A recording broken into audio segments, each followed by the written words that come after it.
Welcome back to another reality workshop where the work is real. Real cold, rusty, dirty. Today is, I think, the last day to get anything done. It's the sun, you can see the sun's a shining. But tonight it's supposed to dump us a bunch of snow and get cold and whatever, blah, blah, blah.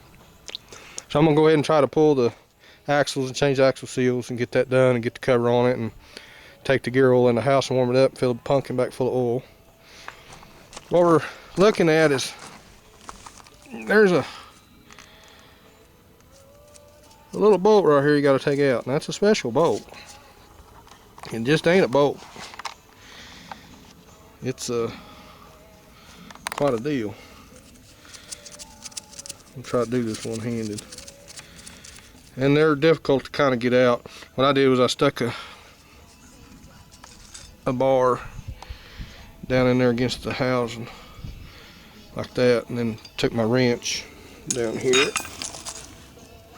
and my hammer and pecked it loose.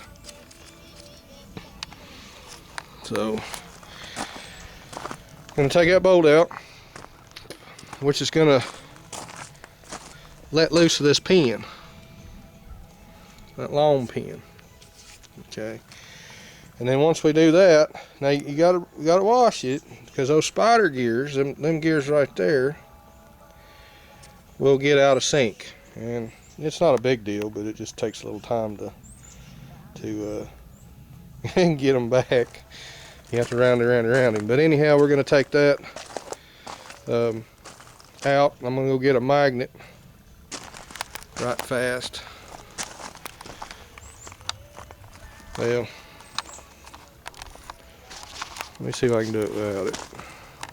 The magnet I'm going to use to pull them what they call a C-clip. And I'm going to try to do this one-handed, which will probably not work out for me, but okay, I have to roll this up a little bit like I'm doing and pull that pin. Now you see that? That's a pin bolt. It's threaded on one end, got a pin. It slides in the big pin. We'll lay that over here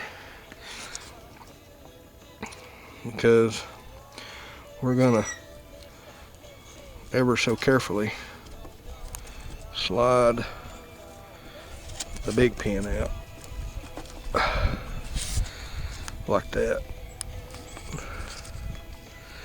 Now you see me push it from the top out backwards downhill here, because it's the way I do it. There's the pin. There's the hole that pin, all that bolt holds this pin in to keep your axles in. And it doesn't look too bad. I'll lay it over here. Now what you don't want to do is turn it.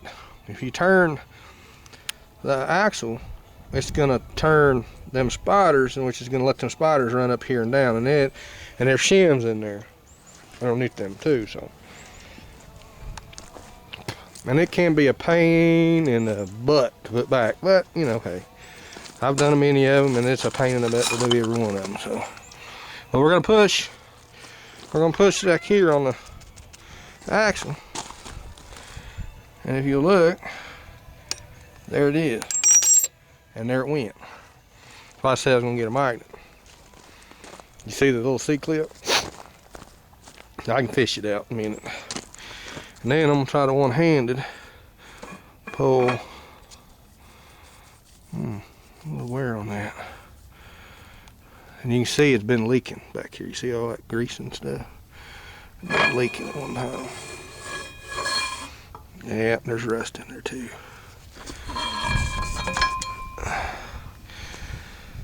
Now when they talk about splines, that's what we're going to look at next, is splines. I'm going to count them splines. Some of them are 33, some of them are 35, and find out what I got. Now take the drum, flip it over, and I'm going to stick it like that. See that? That's my axle carrier, because you don't want to beat and damage your splines and God knows a chicken runs around here and knocks my axle over and be a little upset, but I'm real peculiar with that. Because we're gonna go in here and we're gonna look at them bearings. They don't look too bad. There's the seal we're going after. We're gonna change it. I've got them over here. I didn't order these through Rock Auto because I wanted to get it done before the big snow comes, and you know, so they were. O'Reilly had national seals, which I'm a national, you know, I like national. They've been around for a good while. They were $5 a seal, so I think Rock Auto had them for $3, so a couple of bucks. Need them now, not a big deal. Now with national seals, they got this little lip in the center of them. See that? Some of them cheap seals, they don't have that extra. So they may cause them to leak later down the road, and that ain't what I want. I want to put them back and not have to fool with them for 20 years. Which nowadays, the way things are made cheap, I might be back into it in 10 years, but hell, that's 10 years. I got to change oil anyway in another couple of years. I usually change my oil out of these things. Every 2 years, I'll dump the oil out and refill it, but I check them. I go through a preventive maintenance, we call them PMCS, preventive maintenance checks and services. Before winter comes, fall of the year, I'll be in there checking oils. I do all of them, you know, everything, transfer cases, transmissions. I go in and check everything. And now if it's leaking and I know it's leaking, then I check it more often now. But if it's not leaking, I just do a check of what we call an annual service. And but every 2 years I change it. Now those people who like that synthetic stuff, you probably won't ever have to change it. But I personally, and this is my personal opinion, do not want that crap on my property. That stuff is something that keeps on giving. It don't go away. I like my old gear oil. You know, if it rains, it'll break itself down. Eventually the environment's, you know, it'll recover from it. But synthetic stuff is just a bad deal all the way around, in my opinion.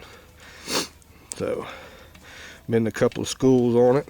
People getting 1,000,000 miles to a vehicle, that's great. If you're taking it someplace and having it serviced, that's fine, you know, but I do all my own services here at the house, so it ain't fine. What I'm looking for in these bearings is pitting. I mean, you probably can't tell because the sun ain't over here yet. I'm looking for any kind of pits. So far I haven't. If you get a pitted bearing, then we're gonna have to go in here and change it. But when I knock this seal out, I'll look at it a little bit better, and I'll show you a little more. It looks like there's something right down the end, right there. That don't look promising. But it's only one little bit. And I'm not racing now. I'm not racing this rear end. I'm just putting it back under the truck so I can build another rear end to road. This is a temporary, and I've been cleaning it up. Gonna paint it. If it's temporary, why do I paint it? I'm looking for cracking the housing or something dumb as I go too, so I don't want to jerk one out underneath the truck and then find out Mr. rear end's busted. Then I have to build one. So I'm gonna go ahead and clean it up and wire brush all the crap off of it. Look for cracks in the pumpkin because it had water in it, and I don't know where all it's been. But I'm gonna go get some tools gathered up, and we'll get back at it.